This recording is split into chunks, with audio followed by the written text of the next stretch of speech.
શ્રી મનીષ સિસોદિયાજીની વિશેષ ઉપસ્થિતિ ગુજરાતમાં છે. હું બંનેનું ગુજરાતમાં ખૂબ ખૂબ સ્વાગત કરું છું.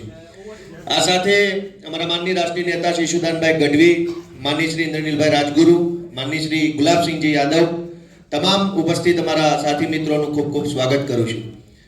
આજે માનનીય મનીષ સિસોદિયાજી ગુજરાતની શિક્ષણ વ્યવસ્થાને લઈને ગુજરાતની શાળા, ગુજરાતના શિક્ષકો, ગુજરાતના વિદ્યાર્થી અને વાલીઓના ભવિષ્યની ચિંતા કરવા માટે અરવિંદ કેજરીવાલજીના નેતૃત્વમાં એક ગેરંટી આપવા જઈ રહ્યા છે. ત્યારે હું વિનંતી કરીશ માનનીય શ્રી અરવિંદ કેજરીવાલ. हेलो, सबसे पहले गुजरात के सभी भाइयों, बहनों, माताओं, बुजुर्गों, सब लोगों, जो ये लोग प्रोग्राम देख रहे हैं, सब लोगों को मेरा नमस्कार. और पिछले कई महीनों से मैं लगातार गुजरात आ रहा हूँ. लोग बहुत दुखी हैं गुजरात के. पिछले 27 साल से बीजेपी की गवर्नमेंट है, उनमें बहुत अहंकार आ गया है. वो सुनते ही नहीं है किसी की. वो कहते हैं कि क्या कर लेंगे लोग हमारा, लोगों के पास तो ऑप्शन ही नहीं है. कांग्रेस को वोट देंगे तो हम कांग्रेस के एमएलए को खरीद लेंगे, हमें काम करने की क्या ज़रूरत है. आम आदमी पार्टी पिछले कई दिनों से जनता के सामने जनता के मुद्दों के ऊपर चर्चा कर रही है. हम एक पॉजिटिव कैंपेन चला रहे हैं. हम ये बता रहे हैं कि अगर हमारी सरकार बनेगी तो हम महंगाई से कैसे आपको छुटकारा दिलाएंगे, बेरोजगारी से कैसे छुटकारा दिलाएंगे, युवाओं के लिए क्या करेंगे, महिलाओं के लिए क्या करेंगे, किसानों के लिए क्या करेंगे. आज हम लोग शिक्षा और स्वास्थ्य की गारंटी देने आए हैं. गारंटी मतलब कि अगर हम काम ना करें तो हमें अगली बार वोट मत देना. तो मैं बाद में बात करूंगा. आज मेरे को बहुत खुशी है कि दुनिया के सबसे अच्छे शिक्षा मंत्री, ये मैं नहीं कह रहा, ये न्यूयॉर्क टाइम्स ने बोला है, अमेरिका के सबसे बड़े अखबार के फ्रंट पेज के ऊपर, जहाँ पे दुनिया के राष्ट्रपति और प्रधानमंत्री, दुनिया भर के राष्ट्रपति प्रधानमंत्री अपनी फ़ोटो देखने के लिए तड़पते हैं, वो न्यूयॉर्क टाइम्स के फ्रंट पेज पे मनीष सिसोदिया जी की फ़ोटो छपी और उन्होंने कहा कि दुनिया के सबसे अच्छे शिक्षा मंत्री हैं. आज मैं उनको साथ में लेके आया हूँ. गुजरात के बच्चों का भविष्य हम कैसे बनाएंगे, गुजरात के बच्चों को हम कैसे अच्छी शिक्षा. माननीय मुख्यमंत्री श्री अरविंद केजरीवाल जी, साथ ही गुजरात की आम आदमी पार्टी की बहुत विश्वसनीय मेहनती लीडरशिप और मीडिया के सभी साथी, जैसा कि हम सब जानते हैं कि भारत को विकसित देश बनने के लिए एक बहुत शानदार शिक्षा व्यवस्था की जरूरत है. बिना शानदार व्यवस्था के, हर बच्चे के लिए शानदार शिक्षा व्यवस्था के बिना भारत विकसित देश नहीं बन सकता. भारत दुनिया में नंबर 1 देश नहीं बन सकता. मुझे बहुत खुशी है कि माननीय श्री अरविंद केजरीवाल जी के नेतृत्व में दिल्ली में एक शिक्षा क्रांति शुरू हुई और उनके नेतृत्व में और उनके मार्गदर्शन में, उनके विजन पर चलते हुए आज दिल्ली में दिल्ली के हर बच्चे के लिए फ्री शानदार विश्व स्तरीय शिक्षा सुनिश्चित की गई है. दिल्ली में पैदा होने वाले हर बच्चे के लिए आज शानदार शिक्षा उपलब्ध है. दिल्ली के हर माँ बाप आज इस बात से संतुष्ट हैं कि हमारे बच्चे के लिए केजरीवाल जी ने शानदार स्कूल बनवा दिए हैं. इसी तरह का काम अब पंजाब में भी शुरू हो गया है. केजरीवाल जी के नेतृत्व में, उनके मार्गदर्शन में वहाँ भगवंत मान जी के नेतृत्व में जो सरकार चल रही है, वो पिछले 5 महीने के अंदर अंदर इतनी तेजी से काम कर रही है शिक्षा पर कि आप देखिएगा बहुत जल्द वहाँ पे बहुत शानदार स्कूल देखने को मिलेंगे और वहाँ की रिजल्ट देखने को मिलेंगे. अच्छी शिक्षा आज गुजरात के भी हर बच्चे का हक है. वो चाहे गांव में रहता हो, चाहे कस्बों में रहता हो, शहरों में रहता हो, वो सरकारी स्कूल में पढ़ता हो या प्राइवेट स्कूल में पढ़ता हो, अच्छी से अच्छी शानदार शिक्षा आज गुजरात के भी हर बच्चे का हक है. तो आज मैं माननीय अरविंद केजरीवाल जी के नेतृत्व में आप सबके बीच आम आदमी पार्टी की तरफ से गुजरात के हर एक परिवार को, हर एक व्यक्ति को ये आश्वस्त करना चाहता हूं कि आज से हम सपना देखना शुरू कर दें कि हम अपने बच्चों के लिए, गुजरात के एक एक बच्चे के लिए, गुजरात में पैदा होने वाले हर एक बच्चे के लिए एक शानदार शिक्षा की व्यवस्था लागू करेंगे। और वो शानदार शिक्षा की व्यवस्था गुजरात के गांव देहात से लेकर शहरों तक हर जगह लागू होगी। सिर्फ ऐसा नहीं है कि शहर के कुछ स्कूलों को अच्छा करेंगे, जैसा दिल्ली में हर स्कूल को किया है। तो इसलिए आज मैं आपके बीच में अरविंद केजरीवाल जी की तरफ से, केजरीवाल जी की शिक्षा गारंटी के रूप में गुजरात के सामने कहना चाहता हूं कि आप सब अरविंद केजरीवाल जी को मौका दें। गुजरात के सभी पेरेंट्स जिनके बच्चे स्कूलों में पढ़ रहे हैं, या वो सभी लोग साथ साथ जो चाहते हैं कि गुजरात का आधार मजबूत करने के लिए, गुजरात को विकसित आगे बढ़ाने के लिए हर बच्चे को शानदार शिक्षा मिलनी चाहिए। आम आदमी पार्टी की तरफ से, केजरीवाल जी की तरफ से गारंटी है कि आम आदमी पार्टी की सरकार बनने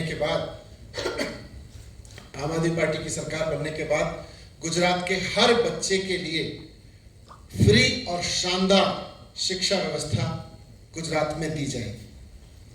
फ्री और शानदार शिक्षा व्यवस्था। दूसरा, गुजरात के हर सरकारी स्कूल को दिल्ली की तरह से इतना शानदार बनाया जाएगा जैसे कि बड़े बड़े प्राइवेट स्कूल होते हैं। जैसे हमने दिल्ली में हर सरकारी स्कूल को उतना शानदार बनाया है। और यहाँ के सभी विद्यालयों में टीचर्स की जो कमी है, वो टीचर्स की कमी तुरंत भर्ती करके दूर की जाएगी। किसी भी स्कूल में टीचर्स की कमी नहीं रहने दी जाएगी। मैं खुद गुजरात के स्कूलों में गया था और मैंने देखा था कि टीचर्स भी महीने महीने के कॉन्ट्रैक्ट पर हायर किए जाते हैं। परमानेंट टीचर्स हर स्कूल में पूरी भर्ती करके किया जाएगा। और सबसे इम्पोर्टेंट बात, प्राइवेट स्कूल में जिनके बच्चे पढ़ते हैं, प्राइवेट स्कूलों की दिल्ली में भी केजरीवाल जी की सरकार से पहले ये समस्या थी कि वहाँ फीस बहुत मनमाने तरीके से बढ़ाते हैं और पेरेंट्स एक बार अपने बच्चों को दाखिला तो करा लेते हैं, लेकिन उसके बाद उनके हाथों लुटने पर मजबूर होते हैं। हमने दिल्ली में करके दिखाया है और गुजरात में भी करके दिखाएंगे केजरीवाल जी के नेतृत्व में कि प्राइवेट स्कूल में पढ़ने वाले बच्चों की फीस किसी भी प्राइवेट स्कूल को नाजायज रूप से नहीं बढ़ाने दी जाएगी। तो इससे गुजरात के एक एक बच्चे को अच्छी, शानदार, फ्री शिक्षा की गारंटी मिलेगी। आज केजरीवाल जी की तरफ से मैं आपके समक्ष ये गारंटी रख रहा हूँ और मुझे पूरी उम्मीद है कि गुजरात के लोग अपने बच्चों की शिक्षा के लिए, आने वाली पीढ़ियों की शिक्षा के लिए केजरीवाल जी की इस गारंटी के आधार पर केजरीवाल जी को एक मौका जरूर देंगे। धन्यवाद। सरकारी स्कूलों में जाते हैं और 44 लाख के करीब बच्चे प्राइवेट स्कूलों में जाते हैं। दोनों के साथ धोखा होता है। जो प्राइवेट स्कूलों में जाते हैं उनकी फीस मनमानी बढ़ा देते हैं, उनको ज़बरदस्ती करते हैं उनके साथ। और जो सरकारी स्कूलों में जाते हैं, सरकारी स्कूलों की हालत बहुत ख़राब है। तो अभी जो मनीष जी ने अभी आपके सामने पूरा खाका रखा, उससे गुजरात के इन 1 करोड़ बच्चों का भविष्य सुधरेगा। ये बहुत बड़ी बात है। तभी गुजरात की तरक्की होगी और तभी देश की तरक्की होगी। और ये जो आज स्कूलों की और शिक्षा व्यवस्था की बहुत बुरी हालत है, ये भारतीय जनता पार्टी के 27 साल के कुशासन का नतीजा है। इनको अगर एक मौका और दे दिया तो 5 साल और ख़राब करेंगे ये लोग। अब मैं आपको स्वास्थ्य की गारंटी के ऊपर आता हूँ। गुजरात के सरकारी अस्पतालों का, सरकारी डिस्पेंसरी का बहुत ज़्यादा बुरा हाल है। धीरे धीरे इस पूरे सिस्टम को ख़त्म किया जा रहा है, जानबूझ के ख़त्म किया जा रहा है। और इसलिए ख़त्म किया जा रहा है ताकि आदमी मजबूरी में प्राइवेट स्कूल, अस्पतालों में प्राइवेट डॉक्टरों के पास जाने के लिए मजबूर हो। और प्राइवेट अस्पताल इतने महंगे हो गए कि अगर एक कोई बड़ी बीमारी किसी के हो जाए तो पूरी ज़मीन, जेवर सब बिक जाते हैं, आदमी कर्जे में आ जाता है। और कई किसान इस वजह से अब सुइसाइड कर लेते हैं क्योंकि उनके पास बीमारी का इलाज करने के लिए पैसे नहीं होते। दिल्ली में हमने ये व्यवस्था की कि दिल्ली में सरकारी अस्पतालों को पहले हमने शानदार बनाया, मोहल्ला क्लिनिक को शानदार बनाया, और फिर हमने कहा कि दिल्ली के 2 करोड़ लोग, चाहे कोई अमीर हो चाहे गरीब हो, चाहे इस जात का हो चाहे उस जात का हो, चाहे आदमी हो औरत हो, इस धर्म का उस धर्म का, 2 करोड़ लोगों को सबको पूरा इलाज मुफ्त होगा। सारी दवाइयाँ, सारे टेस्ट, सारे ऑपरेशन, सब कुछ मुफ्त कर दिया हमने दिल्ली की जनता के लिए। सो पहली गारंटी स्वास्थ्य में मेरी ये है, गुजरात के हर व्यक्ति, गुजरात में रहने वाले हर व्यक्ति का पूरा इलाज मुफ्त होगा और अच्छा होगा। मुफ्त का मतलब ये नहीं कि सरकारी अस्पताल इतने खराब होंगे कि आप जाना ना चाहें, तो मुफ्त होगा और अच्छा होगा। दूसरी गारंटी, सारी दवाइयाँ, सारे टेस्ट, सारा इलाज, सारा ऑपरेशन, अमीरों का भी गरीबों का भी सबका मुफ्त होगा। अमीर प्राइवेट में जाना चाहें उनकी मर्जी है, लेकिन उन किसी से ये नहीं पूछा जाएगा बीपीएल कार्ड दिखाओ। जो सरकारी अस्पताल में जाएगा उसका इलाज मुफ्त होगा। तीसरी चीज, जैसे दिल्ली में मोहल्ला क्लिनिक बनाए हैं, हर गांव के अंदर एक गांव का क्लिनिक खोला जाएगा और शहरों में हर वार्ड के अंदर एक क्लिनिक खोला जाएगा। तो जितनी छोटी मोटी बीमारियां, खांसी, जुकाम, बुखार, उसके लिए आप मोहल्ला क्लिनिक में जाओ, आपको बड़े अस्पताल में जाने की जरूरत नहीं है। एयर कंडीशनड है, सारे के सारे शानदार है, वहां पे आप जा सकते हो। चौथी चीज, जितने सरकारी अस्पताल हैं आज गुजरात में, इनको प्राइवेट के मुकाबले अच्छा किया जाएगा, शानदार किया जाएगा, सेंट्रली एयर कंडीशन किया जाएगा। सभी सरकारी अस्पतालों को अच्छा करेंगे और नए सरकारी अस्पताल भी खोलने की जरूरत पड़ेगी, वो भी खोलेंगे। ऐसा नहीं होना चाहिए कि हम कहते हैं मुफ्त होगा और इलाज हो ही ना, इलाज शानदार होगा, अच्छा होगा। और आखिरी चीज, दिल्ली में हमने एक स्कीम बनाई है, अगर किसी का भी एक्सीडेंट होता है उसका पूरा इलाज हम मुफ्त कराते हैं, चाहे उसका प्राइवेट में कराना पड़े। अगर सीरियस एक्सीडेंट हो जाए और सरकारी अस्पताल में नहीं हो सकता तो बेस्ट से बेस्ट प्राइवेट अस्पताल में उसका इलाज कराते हैं, सारा खर्चा दिल्ली सरकार देती है। अभी तक पिछले 3 साल में 13,000 लोगों की हम जान बचा चुके हैं स्कीम के तहत। क्योंकि एक्सीडेंट होता है, लोग कोई उसको उठा के नहीं ले जाता अस्पताल, उसे लगता है मैं अस्पताल ले गया तो मेरे पल्ले पड़ जाएगा। हमने कहा आप अस्पताल ले जाओ, उसका सारा खर्चा हम देंगे, बस अस्पताल में ले जाके उसको एडमिट करा दो। तो ये 5 गारंटी आज मैं स्वास्थ्य के क्षेत्र में दे रहा हूँ।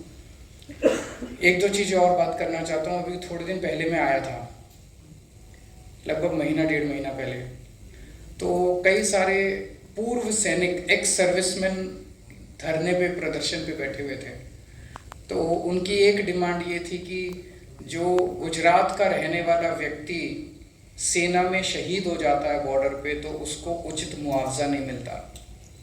दिल्ली में हम लोग, दिल्ली का रहने वाला अगर कोई भी व्यक्ति फौज में है और काम कर रहा है और बॉर्डर पे शहीद हो जाता है, हम उसको 1 करोड़ रुपए देते हैं। तो उस टाइम मैंने उनके बिहाफ पे मैंने ऐलान किया था कि हमारी सरकार बनेगी तो हम उनको 1 करोड़ रुपए देंगे। मुझे बेहद खुशी है कि कल गुजरात सरकार ने ऐलान किया है कि वो भी अपने पूर्व सैनिक, कोई भी शहीद होगा तो उसको 1 करोड़ रुपए की राशि देगी। मैं इसके लिए गुजरात सरकार का आभार व्यक्त करता हूँ। लेकिन एक डिमांड और है मेरी। हमारी दिल्ली में जो स्कीम है उसमें सैनिक भी शामिल हैं और पुलिस वाले भी शामिल हैं, क्योंकि पुलिस भी अपनी जान जोखिम में डाल के उनको बचाती है। तो अगर कोई पुलिस वाला भी किसी ऑपरेशन में शहीद हो जाता है, उसके परिवार को भी मैं खुद उनके घर जाके 1 करोड़ का चेक दे के आता हूँ। तो गुजरात पुलिस के भी कर्मचारियों को इसमें शामिल किया जाए 1 करोड़ रुपए वाली स्कीम के अंदर, कि अगर गुजरात पुलिस का भी कोई व्यक्ति शहीद होता है तो उसको भी 1 करोड़ मिलेगा। दूसरी चीज, ये मैं नहीं कह रहा, ये जनता कह रही है कि ये जो 1 करोड़ इन्होंने ऐलान किया है, इन लोगों की मंशा नहीं है करने की। 3 महीने बाद चुनाव है इसलिए कर रहे हैं, क्योंकि बाकी किसी भी राज्य में नहीं किया इन्होंने, बीजेपी वालों ने मध्य प्रदेश में भी नहीं किया, हिमाचल में भी नहीं किया, यूपी में, गुजरात में किया क्योंकि 3 महीने बाद चुनाव है। तो जनता ऐसा कह रही है कि इनकी मंशा नहीं है करने की। पहले 1 लाख रुपए देते थे, अभी तक वो भी देते नहीं थे, कागजों में थे, लोगों को धक्के खाने पड़ते थे 1 लाख रुपए लेने के लिए भी।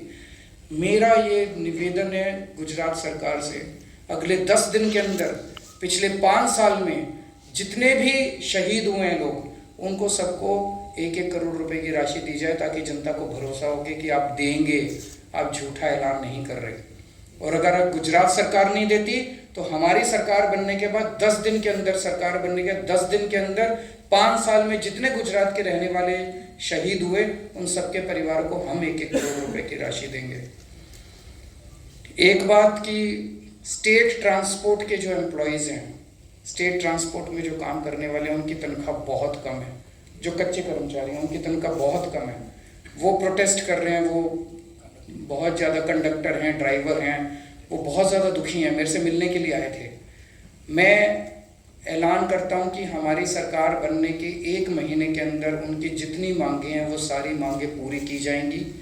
सभी गुजरात सरकार के स्टेट ट्रांसपोर्ट डिपार्टमेंट के सभी ड्राइवर्स, कंडक्टर्स और दूसरे कर्मचारियों से उनसे निवेदन करता हूं कि जब आप बसों में चल रहे होते हैं, एक एक यात्री को बोलो कि अब बदलाव चाहिए गुजरात को, अब बदलना है। एक एक यात्री को बोलो कि इस बार झाड़ू पे वोट डालनी है। सारे ड्राइवर, सारे कंडक्टर लग जाओ, 3 महीने का टाइम है। सब लोग एक एक यात्री को, हर बस के अंदर एक एक यात्री को बोलो और खड़े होकर सामने बोलो कि इस बार झाड़ू पे वोट डालनी है। आपका काम करने की जिम्मेदारी मेरी है। आपकी तनख्वाह 1 महीने के अंदर हम बढ़ा देंगे। Thank you. कोई क्वेश्चन है तो बताइए। मेरे लिए भी बहुत शॉकिंग था कि मेरे पास मैसेज आया कि 2 मैसेज थे, 2 पार्ट थे उस मैसेज के, कि एक तो आपके खिलाफ जितने ईडी के, सीडी के, सीबीआई के केस चल रहे हैं, इनको सबको खत्म कर दिया जाएगा, और दूसरा कि आप बीजेपी ज्वाइन करके, पार्टी तोड़ के बीजेपी ज्वाइन कर लीजिए और हम आपको सीएम बना देंगे, क्योंकि हमारे पास में कोई सीएम कैंडिडेट नहीं है वहाँ पे दिल्ली में, भारतीय जनता पार्टी में। तो मैंने कहा भाई, ये सीबीआई, ईडी जितने केस चल रहे हैं, इनकी सच्चाई तो मैं जानता हूँ, क्योंकि ये सारे केस फर्जी हैं। मैं एक ईमानदार आदमी हूँ। इनफैक्ट मैं अरविंद केजरीवाल जी की टीम में हूँ ही इसलिए कि मैं एक कट्टर ईमानदार आदमी हूँ। मैंने अब तक सारा काम ईमानदारी से किया है, कट्टर ईमानदारी से किया है। तो इन फर्जी केस में कोई दम नहीं है। आप इनकी धमकियां तो नहीं दे सकते मुझको, इनसे नहीं डरा सकते। और रही सीएम कैंडिडेट बनाने की बात, सीएम बनाने की बात, तो मैंने स्पष्ट किया कि मेरा सपना सीएम बनना नहीं है। मैं यहाँ राजनीति में सीएम बनने के ख्वाब लेके नहीं आया। मैं जो ख्वाब लेके आया हूँ वो ये है कि दिल्ली के हर बच्चे को शानदार एजुकेशन मिले, और आज मैं काम कर रहा हूँ कि देश के हर बच्चे को शानदार एजुकेशन मिले, वो चाहे गरीब का बच्चा हो या अमीर का बच्चा। मेरा सपना ये है, मैं उस सपने पे काम कर रहा हूँ, और मैं जानता हूँ कि ये सपना अरविंद केजरीवाल जी ही पूरा कर सकते हैं। इस देश में कोई और नेता नहीं है जो देश की एजुकेशन को वहाँ ले जा सकता हो जहाँ से हमारे देश के हर बच्चे को शानदार एजुकेशन मिले। तो मैं ये भी आप भूल जाओ कि मैं किसी सीएम कैंडिडेट बनने के, सीएम बनने के चक्कर में यहाँ हूँ। मैं तो अरविंद जी के साथ हूँ। अरविंद जी मेरे राजनीतिक गुरु हैं। उन्हीं के मार्गदर्शन में, उन्हीं के आदेशों पर, उन्हीं के डायरेक्शंस में दिल्ली में काम किया है और राजनीति में काम किया है। पूछ लीजिए उन लोगों से, उनको किसने ज्वाइन कराया था। ये इंडस्ट्रियलिस्ट है सर, ये इंडस्ट्रियलिस्ट है कि या कोई पॉलिटिकल पार्टी से? एक एक करके। ये इंडस्ट्रियलिस्ट है जो जिसने आपको मैसेज भेजा, वो कोई इंडस्ट्रियलिस्ट ग्रुप है या कोई पॉलिटिकल पार्टी से है? और सर आप ईमानदारी की बात कर रहे हैं तो वो छोड़ दीजिए, आप चिंता मत कीजिए। नहीं, आप ईमानदारी की बात करते हैं, नाम क्यों नहीं ये बताते? तो वही लोग बताएंगे ना कि उनको किन्होंने ज्वाइन कराया था। मुझे मेरे पास जो लोग हैं, दावा किया। लोगों से भी पूछ लीजिए आप। सिसोदिया जी, 2 सवाल है मेरे। पहला सवाल ये है कि हर्ष संघवी जो हमारे यहाँ के गृह राज्य मंत्री है, आपके ट्वीट को लेकर उन्होंने ट्वीट किया है कि पहले ये तय कीजिए कि आप भगत सिंह की संतान हैं या महाराणा प्रताप। शहीद भगत सिंह का फॉलोअर भी हूँ मैं, महाराणा प्रताप की दिलेरी बहादुरी का फॉलोअर भी हूँ मैं। गांधी से लेके सरदार पटेल तक सबको अपना गुरु, अपने पिता तुल्य मानता हूँ और उनको अपने जीवन का आदर्श मानता हूँ। 1 मिनट। जिस व्यक्ति को पूरे देश की शिक्षा व्यवस्था सौंप देनी चाहिए, जिस व्यक्ति ने 5 साल के अंदर करिश्मा करके दिखा दिया, मौजूदा रवायती पार्टियां 70 साल में जो काम नहीं कर पाई, और जिस व्यक्ति ने वो काम करके दिखा दिया कि सरकारी स्कूलों को शानदार बना दिया, इस देश के गरीब बच्चों को भविष्य दे दिया, उस व्यक्ति पे सीबीआई की रेड कराते हो तुम लोग? शर्म नहीं आती तुम लोगों को? और फिर ये अनर्गल बातें कर रहे हो। ऐसे व्यक्ति को तो भारत रत्न मिलना चाहिए। पूरे शिक्षा व्यवस्था, प्रधानमंत्री जी को बुलाना चाहिए, उनको कहना चाहिए भाई जो भी पार्टी हो, पार्टीबाजी करने थोड़ी देश का विकास करना है। मनीष जी बैठिए, हमें बताइए कैसे शिक्षा व्यवस्था ठीक करें। तो ये होना चाहिए था। ये भी तो ये जो इस तरह की बातें कर रहे हैं, सारे समाज नाराज हैं। राजपूत भी नाराज हैं, ब्राह्मण भी नाराज हैं, बनिए भी नाराज हैं, एससी भी नाराज हैं, एसटी भी नाराज हैं, अमीर भी नाराज हैं, गरीब भी नाराज हैं, औरतों भी नाराज हैं, आदमी भी नाराज हैं। सब नाराज हैं कि मनीष सिसोदिया को गलत तरीके से सताया जा रहा है। उनको अब 3-4 दिन में इनको गिरफ्तार कर लेंगे। गिरफ्तार, 1 मिनट, गिरफ्तार करने का क्या नतीजा होगा? 3 महीने 4 महीने तक शिक्षा व्यवस्था सफर करेगी। किसके फायदे में है ये? पूरा केस फर्जी है, किसको फायदा होगा? हम काम रुकने नहीं देंगे, लेकिन थोड़े दिन के लिए बाधा तो पहुंचेगी। इससे देश का भला होगा क्या? लीगल पॉलिसी जो थी सीबीआई की रेड होने के बाद तुरंत ही आप लोगों ने लीगल पॉलिसी को चेंज क्यों कर दिया? सीबीआई की रेड होने के बाद नहीं किया। 1 अगस्त को किया था। उसका कारण है 850 दुकानें खुलनी थी दिल्ली के अंदर। एक एक करके 350 दुकानें खुल पाई, 500 दुकानें नहीं खुल पाई। जिस तरह से केंद्र सरकार और सारी एजेंसीज दबाव डाल रही थी हमारे अफसरों के ऊपर, अफसरों ने उस पॉलिसी के तहत नई दुकानें का ठेका करना, नीलामी करने के लिए मना कर दिया। एलजी का दबाव था, पुलिस का दबाव था, सेंट्रल एजेंसीज का दबाव था। वो पॉलिसी बहुत अच्छी है, हम किसी के साथ भी डिबेट करने के लिए तैयार हैं। हमारे पास ऑप्शन नहीं थी। अगर हम वो नहीं करते, सारी दुकानें बंद हो जाती और वहाँ पे नकली दारू बिकनी चालू हो जाती, जैसे आज गुजरात के अंदर है। इसीलिए हम पुरानी वाली पॉलिसी पे चले गए। पुरानी पॉलिसी में 100 कमियां हैं, लेकिन कम से कम नकली दारू तो नहीं बिक रही है। सर, आप पीएम पद के दावेदार हैं, आप पीएम बन सकते हैं। हमारे को कोई लालसा नहीं है। जैसा मनीष जी ने कहा, ये सीएम बनने नहीं आया और मैं भी पीएम बनने नहीं आया। हमारा एक ही सपना है। 75 साल हो गए हमारे देश को, अभी तक हमारा देश पिछड़ा क्यों रह गया? हमारे बाद जो देश आज़ाद हुए वो हमसे आगे चले गए। सिंगापुर आगे चला गया, जापान आगे चला गया, जापान तहस नहस हो गया था, जर्मनी तहस। हम पीछे क्यों रह गए? वो इन्हीं लोगों की वजह से रह गए। अगर इनके भरोसे, तो अब हमारे पास हमें सबको मिलकर देश को आगे बढ़ाना है। मेरा एक ही सपना है, भारत को दुनिया का नंबर 1 देश देखना है। वो नेता और पार्टियां नहीं कर सकते। आप सब लोगों के साथ मिलके 130 करोड़ लोगों को एक साथ मिला के और इस देश को नंबर 1 बनाना। सर, मेरा 2 सवाल है सर। सरकार बनेगी तो क्या यहाँ भी लीकर मूव करेगा? नहीं, बिल्कुल नहीं करेंगे। हम जो पॉलिसी आज नशाबंदी की चल रही है, वो नशाबंदी की पॉलिसी लागू रखेंगे, लेकिन गैर कानूनी शराब का धंधा नहीं करेंगे। वो धंधा करते हैं, 10,000 करोड़ की दारू का धंधा करते हैं, ये उनका धंधा है। हम अपनी पार्टी को गैर कानूनी शराब बेच के नहीं चलाएंगे। आप बहुत पॉपुलर नेता है और आप जिस दिन ये पूरा मामला हुआ रेड का, उसके दूसरे दिन आपने गुजरात आने का ऐलान कर लिया, लेकिन यहाँ की आपकी टीम कह रही है कि आपके ऊपर हमले का खतरा है। आपका कोऑर्डिनेशन स्टेट से या उनसे ठीक से नहीं होता है, या कैसे आपके पास ये इंफॉर्मेशन? नहीं, मैं समझा नहीं। आपके ऊपर हमले का खतरा है, ऐसे यहाँ के लोकल नेता कह रहे हैं। वो ये कराते हैं ना दूसरी पार्टी वाले। उन्होंने डीजी से परमिशन मांगी थी। आप तो पॉपुलर है, आपने गुजरात में आने का ऐलान दूसरे ही दिन। दूसरी पार्टी वाले सब कुछ कर सकते हैं, गुजरात के लोग नहीं करेंगे। ये दूसरी पार्टी वाले करेंगे, गुजरात के लोग बिल्कुल नहीं। गुजरात के लोग अब हमें प्यार करते हैं। गुजरात के लोग इनके 27 साल के शासन से तंग आ चुके हैं। अच्छा, आप एक छोटी सी चीज बताओ, कोई आदमी अगर आपके बच्चों को अच्छी शिक्षा देता है, आप उससे प्यार करोगे कि नहीं करोगे? करोगे।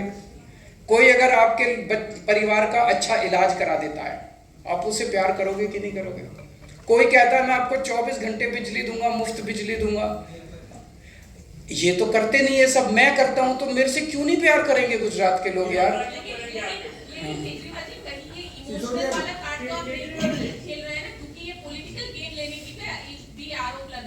वो तो आरोप लगाते रहेंगे, उनको मत सुनिए आप। गुजरात की जनता को सुनिए। गुजरात आज ये सारा, मैं आपसे एक पूछता हूं प्रश्न, ये सारा रेड वेड अब अचानक क्यों चालू हो गई? इसको गिरफ्तार कर लिया, एक और कल केस एक और रजिस्टर कर दिया, अभी तो बहुत गिरफ्तारियां होंगी। ये सब गुजरात के चुनाव की वजह से। दिसंबर में खत्म हो जाएगा। दिसंबर तक हो रहा है, बस ये दिसंबर तक चुनाव हो जाएगा गुजरात का। गुजरात में भारतीय जनता पार्टी की जमीन खिसक रही है, इनका 27 साल का शासन खिसक रहा है। अभी मनीष भी गिरफ्तार होंगे और भी कई हो सकता है, मेरे को भी कर लें। क्या करेंगे क्या नहीं करेंगे, कुछ भी कर सकते हैं। Last question,